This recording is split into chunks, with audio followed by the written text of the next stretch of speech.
que onça tem a ver com escola sabatina? Olá, que bom que você está aqui. Mais uma vez nós vamos estudar a lição sobre o livro de Josué. Dessa vez o estudo é sobre o capítulo 22 do livro de Josué e o tema é Vivendo na Terra Prometida. Essa lição tem muito a ver com comprometimento e com unidade. Nós precisamos de tirar essas lições do passado, lá do tempo do Josué, dos israelitas, da conquista de Canaã, para aplicarmos nos nossos dias. E aí você pode perguntar, e a onça? Não se trata tanto aqui da onça. A onça, se você se lembrar da Bíblia, lá em 1 Pedro capítulo 5, versículo 8, lá diz assim, como leão que ruge. Mas se fosse aqui em Mato Grosso do Sul, que a Bíblia tivesse sido escrita, nós teríamos a seguinte redação: sede sóbrios, vigilantes, o inimigo de vocês, o diabo, anda em derredor, como uma onça que esturra procurando alguém para devorar. Essa é a questão da unidade. Vem comigo.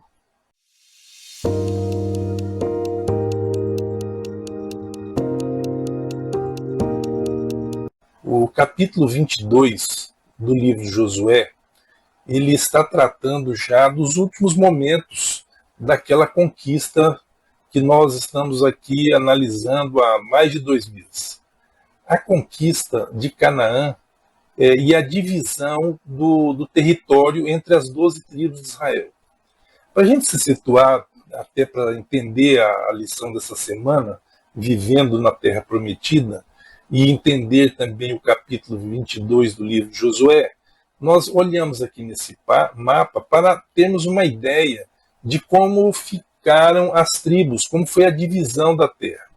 Você olha aqui em cima, nós temos o chamado Mar da Galileia. Ali embaixo nós temos o Mar Morto.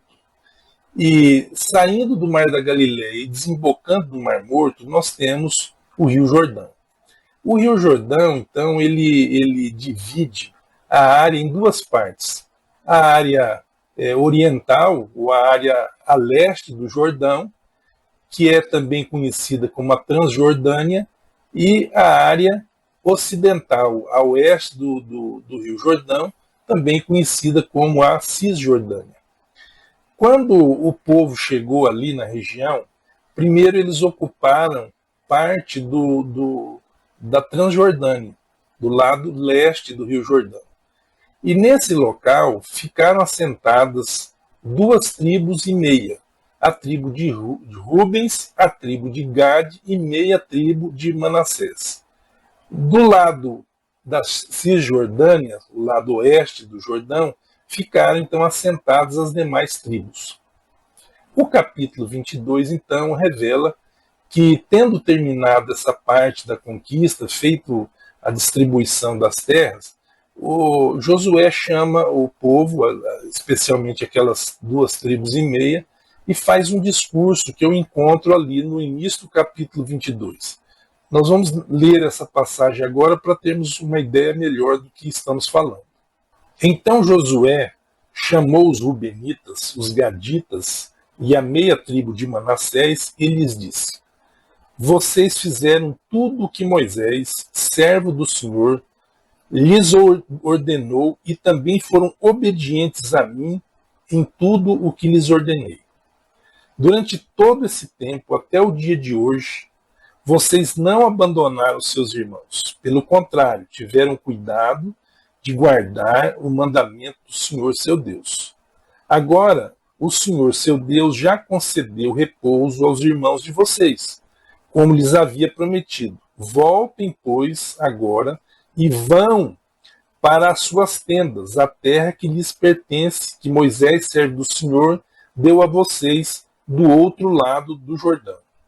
Mas tenham o maior cuidado em guardar o mandamento e a lei de Moisés, e a lei que Moisés, servo do Senhor, lhes ordenou.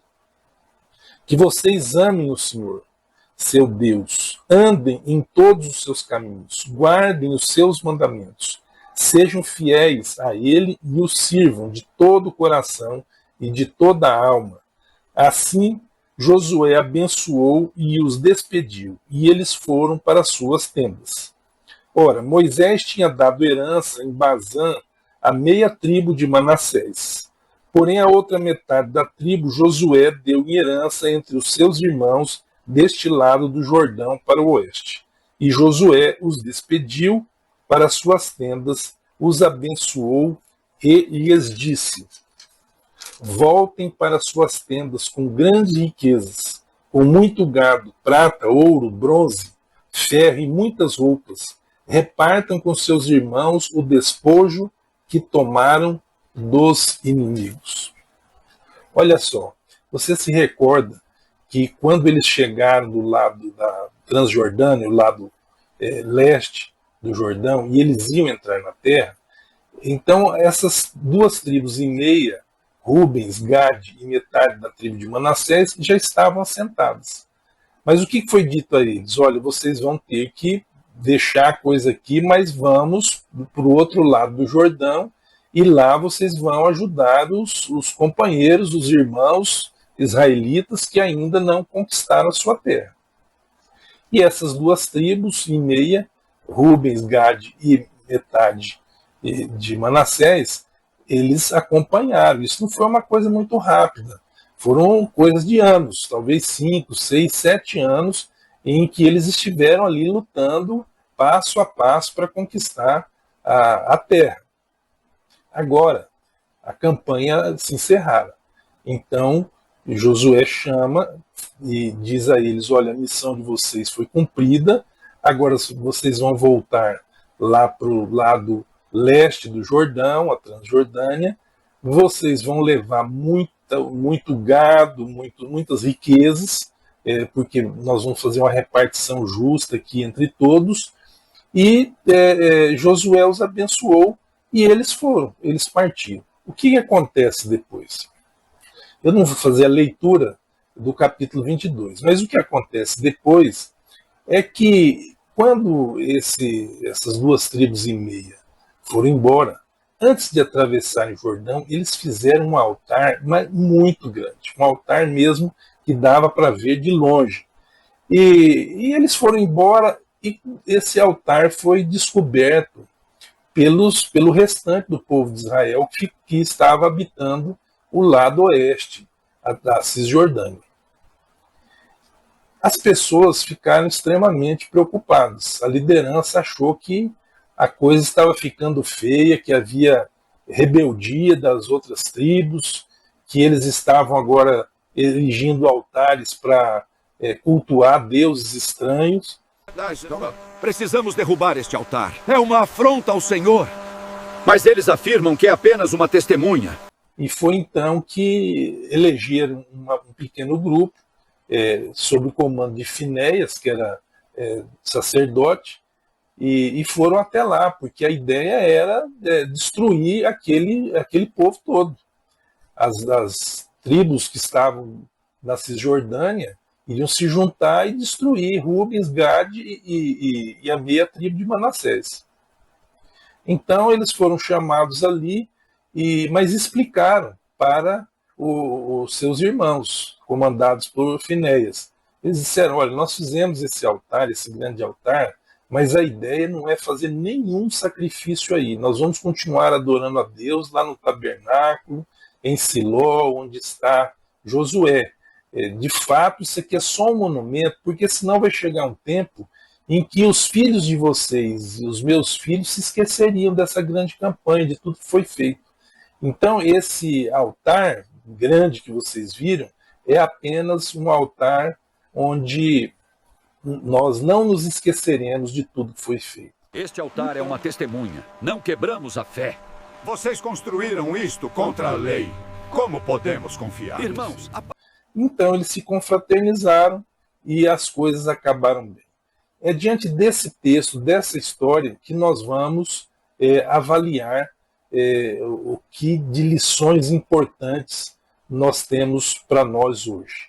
A lição começa falando em comprometimento. E é justamente nessa parte em que Josué está fazendo aquele discurso. Um discurso onde ele, de alguma forma, agradece onde ele constata a atitude positiva daquelas 2,5 tribos e ele os abençoa. A questão do comprometimento é fundamental em qualquer organismo, qualquer nação, qualquer povo, qualquer igreja. Onde não há o comprometimento de todos em busca de um resultado, não vai andar bem. Numa empresa, numa família. Não é? E esse comprometimento nos inspira a fazer tudo o que nós vamos fazer, seja para quem for, como se nós estivéssemos fazendo para o próprio Deus. O apóstolo Paulo ele nos aconselha a termos essa atitude em algumas situações, em algumas passagens. E eu vou ler aqui com vocês Colossenses capítulo 3, versículo 23. Tudo o que fizerem, quer dizer, aqui não é alguma coisa, boa parte do que a gente faz. Tudo o que fizerem, façam de todo o coração, como para o Senhor e não para as pessoas. Essa é uma regra básica para a pessoa que se diz e que se tem como cristão. Nada pode ser mal feito, nada. O nosso ideal é que nós façamos como se estivéssemos fazendo para Deus. Agora, em Josué 22:5 diz assim: mas tenha o maior cuidado em guardar o mandamento e a lei que Moisés, servo do Senhor, lhes ordenou. Josué está falando isso para aquelas 2,5 tribos. Que vocês amem o Senhor, seu Deus, andem em todos os seus caminhos, guardem os seus mandamentos, sejam fiéis a Ele e o sirvam de todo o coração e de toda a alma. Jesus vai dizer, lá no Novo Testamento, que o primeiro grande mandamento é amar a Deus sobre todas as coisas. E eu fico, às vezes, me perguntando sobre amar a Deus, e também é dito ali que se eu não amo a Deus, se eu não amo ao próximo, a quem eu vejo, como é que eu vou amar a Deus a quem não vejo? E eu fico pensando como nós podemos amar mais a Deus do que a um filho ou a uma filha, que são pessoas que estão com a gente, que são sangue do nosso sangue. Então, eu sempre tive essa preocupação nesse mandamento. Acontece que o amor, como Deus vê, não é esse amor que nós temos de necessidade de estar vendo, de estar pegando, de estar beijando, esse amor que nós temos de estar ali apaixonado. O amor que Deus requer de nós é o comprometimento. O amor que Deus requer de nós é a obediência. Então, quando eu leio aqui sobre o comprometimento, e quando eu vejo Josué falando isso, eu fico percebendo que aquele povo amava a Deus. Enquanto eles estavam comprometidos com a causa de Deus, eles amavam a Deus. Assim como nós hoje, se nós estamos comprometidos com Deus, nós seremos obedientes, estaremos buscando agradá-lo e honrando o seu nome. No último vídeo, eu dei aqui uma sugestão de leitura do livro Teodiceia do Amor e falei também no Nisto Cremos. Hoje eu quero falar de outra ferramenta muito interessante. A Igreja Adventista tem uma inteligência artificial agora, chama Seven Chat IA. Então essa é a nossa inteligência artificial, você pode baixar no seu computador e ela responde então perguntas de acordo com o nosso entendimento teológico. Daí eu fui fazer uma pergunta para o Seven Chat IA, sobre o que viria a ser o amor de Deus. O que é o amor de Deus? Veja uma resposta interessante que a inteligência artificial me deu. O que é o amor a Deus? Primeira coisa, é uma relação espiritual. Josué estava falando, vocês têm que amar a Deus. É uma relação espiritual. Amar a Deus é estabelecer um relacionamento espiritual profundo com Ele. Isso envolve confiança, adoração e devoção. Ou seja, nós estamos participando, Deus está na nossa vida em todos os segundos, em todos os momentos. Eu aprendo a confiar em Deus, eu adoro a Deus, eu tenho devoção por Deus. Isso aí é o primeiro ponto para eu estar amando a Deus. O segundo ponto, obediência aos mandamentos. Jesus disse: se vocês me amam, obedecerão os meus mandamentos. O amor a Deus se manifesta em viver de acordo com seus ensinamentos. Terceiro, prioridade espiritual. Significa colocar a Deus no centro de nossa vida e decisões, reconhecendo sua soberania e buscando sua vontade acima de tudo. É uma outra palavra que eu gosto, é a palavra prioridade. Porque aquilo que a gente coloca em primeiro lugar é normalmente aquilo que a gente alcança. Quarto ponto, reconhecimento de sua presença. Embora não possamos ver Deus fisicamente, podemos sentir sua presença através do Espírito Santo e das obras em nossa vida. Então aqui eu estou percebendo o que é amar a Deus. Como amar mais a Deus? É uma segunda pergunta que a inteligência artificial, a Seven Chat, me respondeu. Primeiro, comunhão diária. Dedicar tempo para a oração, estudo da Bíblia, ajuda a fortalecer o nosso relacionamento com Deus. É fundamental. Sem comunhão não há vitória sobre o pecado. Sem comunhão não há conhecimento. Sem comunhão não há amor por Deus e por ninguém. Segundo, reflexão nas bênçãos. Reconhecer as bênçãos diárias e agradecer por elas nos ajuda a perceber o cuidado constante de Deus. Tem aquele hino, conta as bênçãos, conta quantas são. Então, quando a gente para um minuto, tira um minuto da vida para contar as bênçãos, isso vai fazer com que eu ame a Deus. Eu vejo a atuação dele na minha vida. Terceiro, serviço ao próximo. Jesus ensinou que ao amar e servir os outros, estamos expressando nosso amor por ele. 4. Confiança absoluta. Confiar que Deus tem o melhor plano para nós, mesmo quando não entendemos completamente suas ações. Você pode dizer, mas aí que está. Essa questão de confiança, de fé, eu não tenho isso tudo comigo. Os discípulos pediram a Jesus, aumenta a nossa fé. Então nós precisamos de entender que a fé, a confiança, ela vem pelo ouvir a palavra de Deus. Se nós estamos em comunhão diária, que é o ponto 1 aqui desse slide, quando eu chego no ponto 4, eu estou adquirindo a confiança absoluta de Deus. E 5, cultivar gratidão, manter o coração grato pelas pequenas e grandes coisas que ele fez em nossa vida. Esse 5 se confunde um pouco com o número 2. Mas no número 2, se eu reflito e reconheço as bênçãos, eu posso me ajoelhar, orar e relacionar perante Deus aquilo que eu tenho recebido dele. E finalmente a IA me diz o seguinte, comparação com o amor humano. O amor por um filho, que essa era o meu problema na pergunta inicial que eu fiz. O amor por um filho é natural e instintivo, enquanto que o amor a Deus é uma escolha consciente que fazemos diariamente. Quer dizer, não é um sentimento. O amor a Deus não é um sentimento, simplesmente. O amor a Deus é algo consciente, é algo intencional. Eu me proponho a amar a Deus. E para amar a Deus, eu vou seguindo esses pontos, esses passos que nós estamos vendo aqui. Ambos os tipos de amor são importantes, mas o amor a Deus nos dá uma perspectiva eterna e nos capacita a amar os outros ainda mais profundamente. Amor é responsabilidade.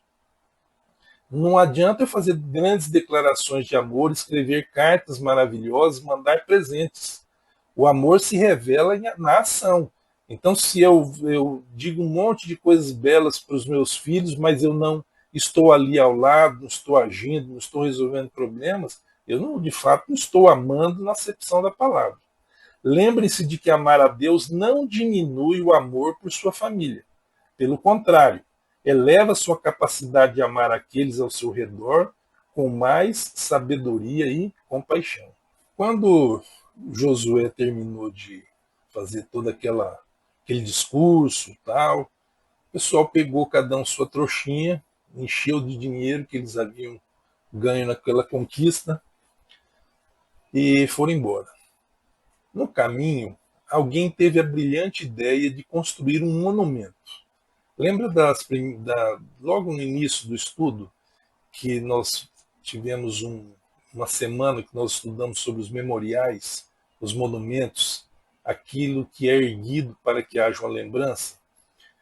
E alguém teve a brilhante ideia, vamos fazer aqui um monumento, um memorial. E eles se levantaram e pegaram pedras grandes e foram empilhando. Só que essa história de monumento, de memorial, ela é um pouco complicada, dá confusão em tudo que é lugar, em todas as épocas.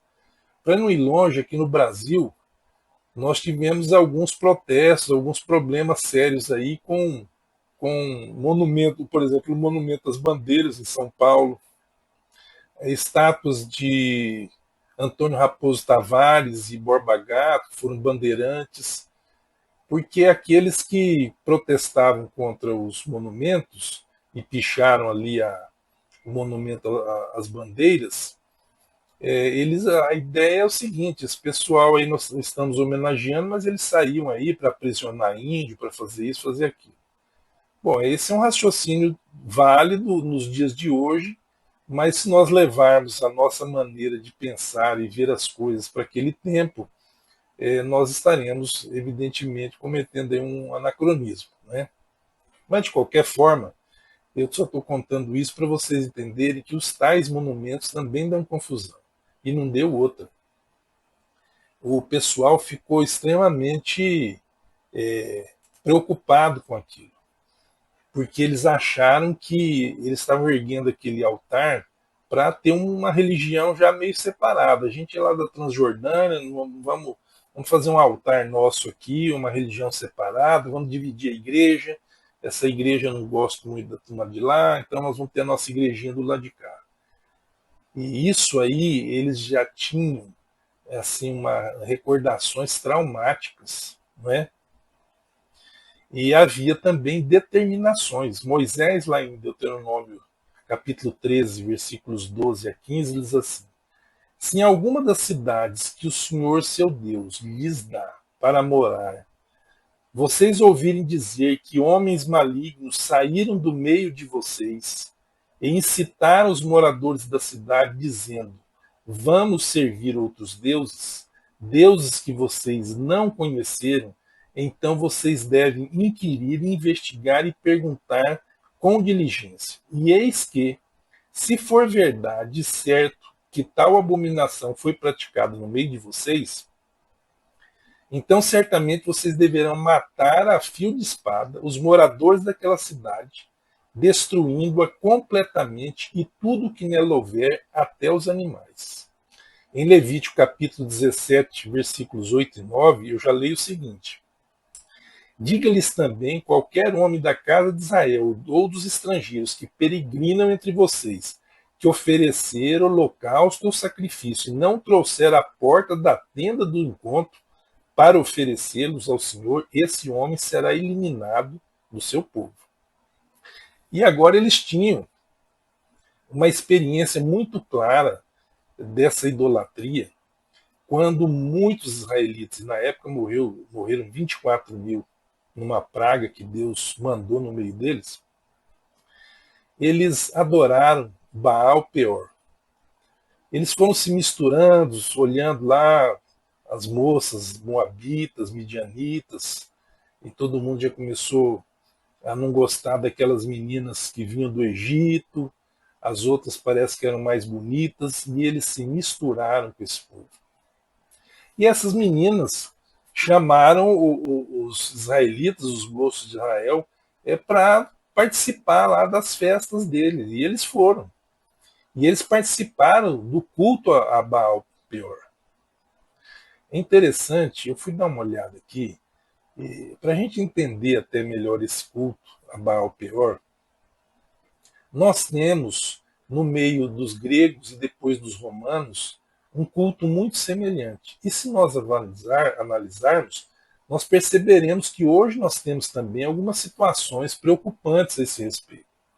Esses cultos lá para Baal Peor, e depois nós vamos ver entre os gregos o deus Dionísio, que era o deus do vinho, que é o mesmo Baco romano. Baco era o nome do mesmo deus, Dionísio para os gregos, Baco para os romanos. E nesses cultos, então, que eram feitos, havia uma concepção, inclusive, de mundo que nós precisamos de avaliar. Eu trouxe um texto aqui para a gente entender, resumidamente, o que acontecia em Baal Peor, tomando, por exemplo, mais claro o que acontecia nos cultos a Dionísio e Baco. Dionísio e Baco, eles eram senhor do êxtase. Ele, porque é o mesmo Deus, só muda o nome. Senhor do êxtase, Dionísio grego ou Baco romano, é muito mais que o deus do vinho. Ele governa a loucura divina, o teatro, a fertilidade e a libertação das restrições sociais. Ele representa o lado selvagem, irracional e instintivo da natureza humana em contraste direto com a ordem e a razão. Então, os cultos a essas divindades, Baal, Peor, Dionísio, Baco, que tem as mesmas características, é coisa antiga, mas é coisa que é um perigo para o povo de Deus, como foi lá no deserto, naquele culto lá a Baal Peor, que resultou em 24 mil mortes, e também como a gente avalia a situação ali na Grécia e em Roma. Nesses cultos de Dionísio e Baco, nós temos as bacantes, ou mênades, que eram as mulheres que participavam desses cultos. As bacantes, ou mênades, as delirantes, pode ser assim traduzida, eram mulheres mortais tomadas pelo espírito de Dionísio. Em estado de êxtase religioso, abandonavam suas casas para cultuar o Deus nas montanhas. Elas simbolizavam a força avassaladora da natureza, que não pode ser contida pelas leis da cidade, da polis. Olha só, algumas palavras saltam aos nossos olhos. Êxtase. As pessoas estão buscando até hoje. Buscaram lá com Baal Peor, buscaram com Dionísio e Baco, e estão buscando até hoje o êxtase, essa sensação sem controle. Elas abandonavam suas casas. Então havia assim uma total impossibilidade de controle.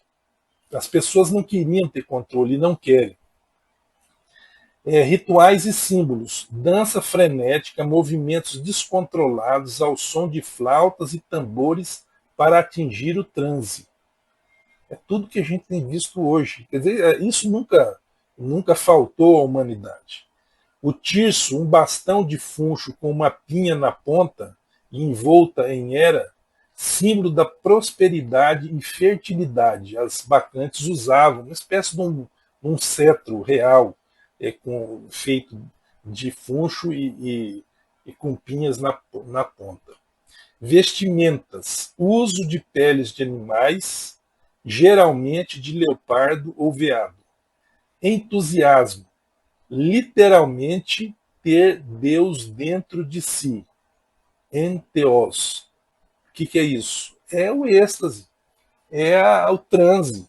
A pessoa sai de si. Né?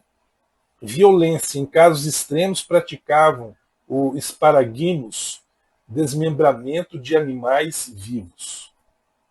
Nos dias de hoje, com todo respeito, fazer uma leve comparação, que eu não posso fazer essa afirmativa tão contundente, mas, por exemplo, as festas rave, elas estão muito próximas desses cultos a Dionísio e Baco e Baal Peor, porque as pessoas são estimuladas por uma música eletrônica altíssima, com muitas luzes, a perder a noção da realidade, do concreto, entrar em êxtase, entrar em transe. Muito bem, esse era o grande receio, esse era o grande receio do que estava acontecendo ali. Então, os israelitas das tribos da Cisjordânia pensaram, esse pessoal aí já está começando aquela mesma experiência lá de Baal Peor, já fizeram um altar e já vão começar a cultuar. Só que essa acusação era uma acusação infundada. E por pouco o povo de Deus não foi dividido e por pouco não houve uma guerra civil dentro do povo israelita. Então nós temos que ter muito cuidado com as acusações, com essas a gente começa a tirar, deduzir situações precipitadamente. Isso a lição nos chama aqui a atenção para esse tipo de comportamento dentro da igreja. O povo de Deus israelitas era a igreja daquele tempo. Acusar é um ato extremamente perigoso e eu vou dizer por quê. A primeira coisa que me deixa um pouco constrangido em apontar o dedo para as outras pessoas, em tirar essas conclusões precipitadas, em acusar as pessoas, é o risco da gente estar cometendo um erro. Mas há também o risco da gente estar se igualando ao inimigo de Deus. Ele é chamado no livro do Apocalipse de o acusador dos nossos irmãos. Aí a pergunta é, mas então nós não podemos jamais acusar ninguém, não vamos poder mais fazer justiça dessa forma. Eu tive a honra, quando era bem jovem, de passar no concurso e me tornar membro do Ministério Público do Estado de Mato Grosso do Sul. E na época, o jovem promotor de justiça, eu comecei a me sentir muito mal com o papel que eu tinha que desempenhar como acusador. Eu precisava entender que a acusação, ela muitas vezes é inclusive necessária. Mas a acusação, e aí está o problema, inclusive com muita gente do Ministério Público e em qualquer outra situação, dentro da igreja, na comissão da igreja, isso não importa, é que nós começamos muitas vezes a ter a acusação como um fim em si mesma. E a acusação começa a adquirir o caráter de condenação. Se a pessoa está sendo acusada, para muita gente ela já está condenada. Então a própria acusação se torna algo estigmatizante. Se a pessoa foi acusada, as pessoas já acham que ela está condenada, que ela estava errada.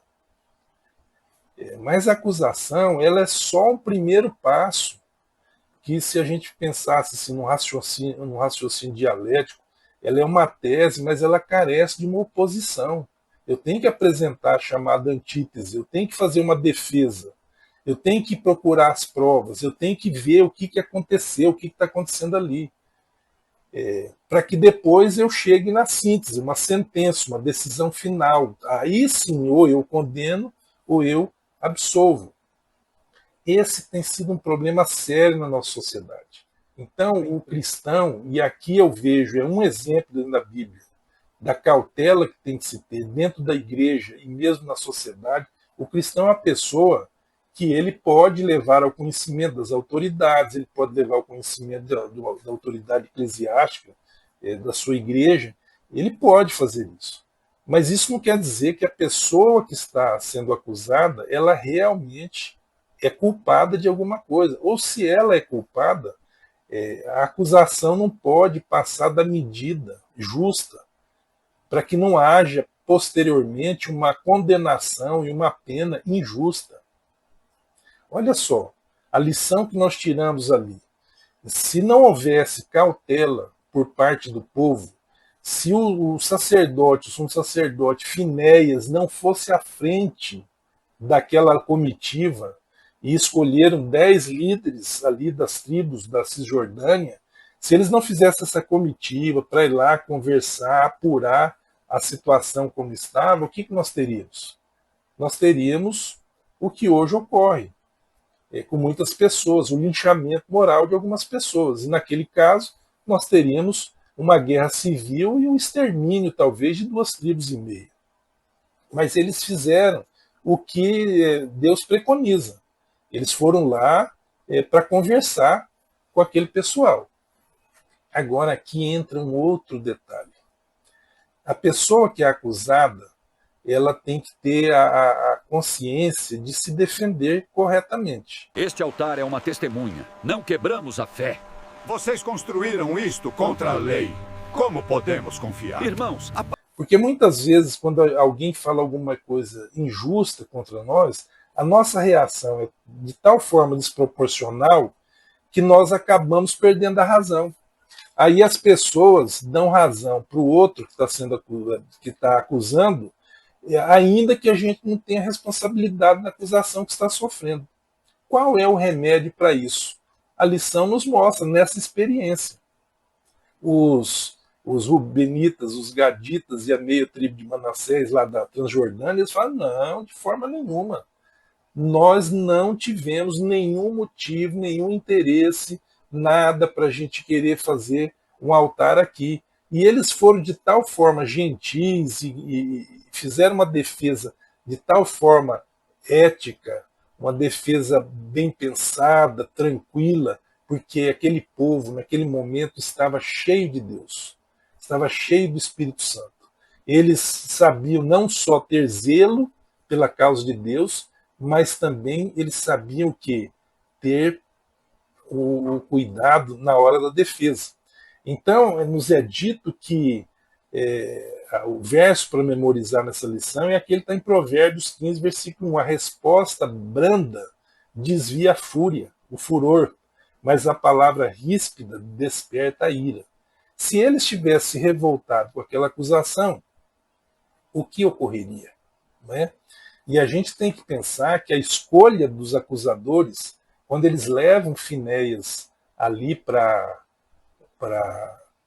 aquela conversa, Finéias foi porque ele já havia sido consagrado no tempo de Baal Peor. Quando Finéias ele acaba, quando um homem, o Zinri, traz uma moça medianita para dentro do acampamento, às portas do tabernáculo, Finéias, com uma lança, traspassa os dois.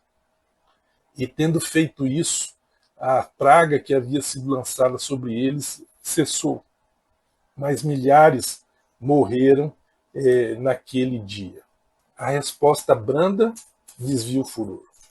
A resolução de conflitos, ela tem alguns passos, não é? Primeiro, nós temos que evitar o julgamento antecipado. Eu estou acusando, mas não posso julgar. Eu tenho que aguardar a defesa. Né? E segundo, e aí vem o ponto importante, eu tenho que priorizar a unidade. Vamos tratar então da questão da igreja, porque a lição trata disso aqui.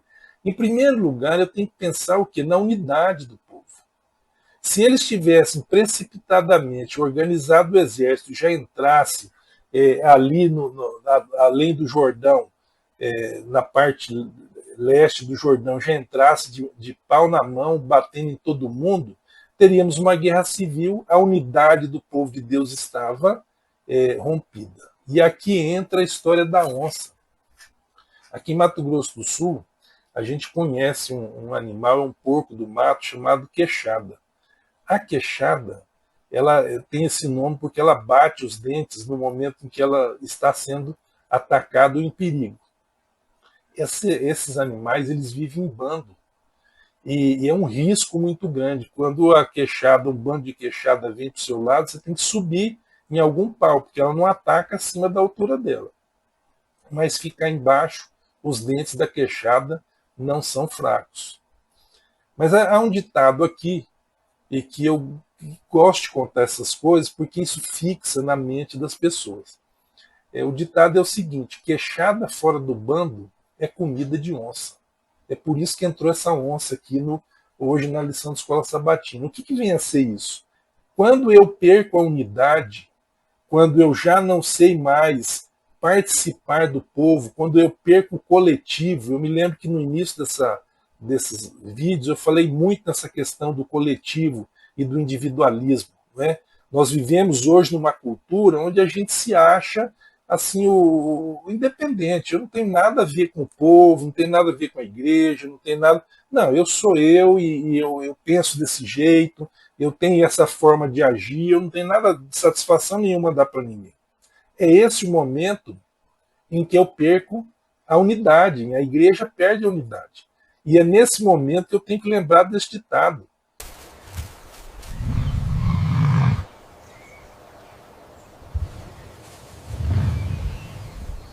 Queixada fora do bando é comida de onça. Quando eu estou fora do meu grupo, da minha igreja, quando eu estou nesse individualismo danado aí, o que está acontecendo comigo? Eu estou a ponto de ser entregue para Satanás, porque a Bíblia diz que ele está andando ao redor, bramando como um leão, buscando alguém que possa tragar.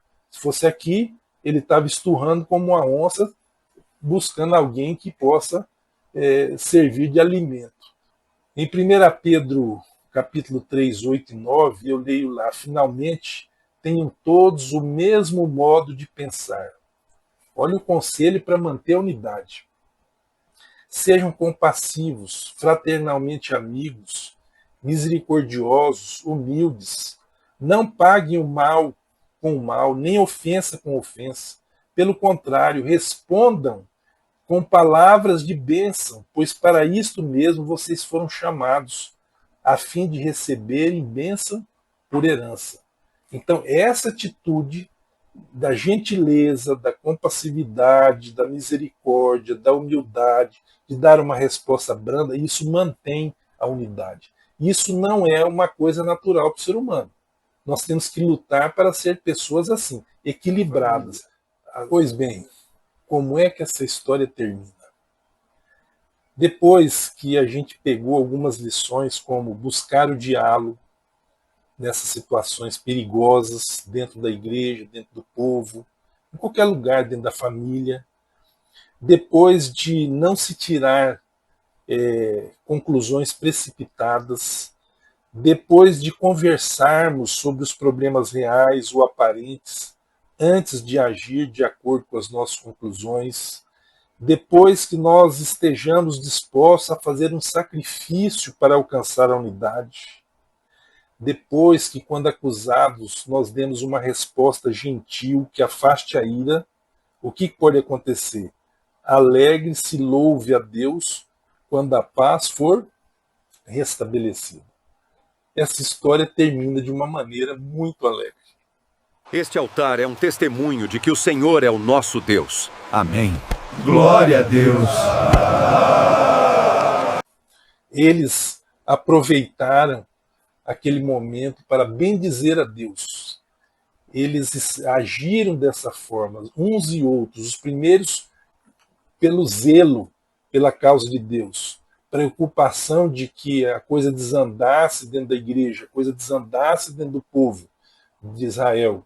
Esses aí eram importantes, mas também a resposta branda, a compreensão, o pensamento suave, sem animosidade dos outros que foram acusados, fez com que eles se abraçassem e que eles pudessem perceber que a unidade deveria ser mantida, porque todos ali eram comprometidos e assim as coisas deveriam continuar.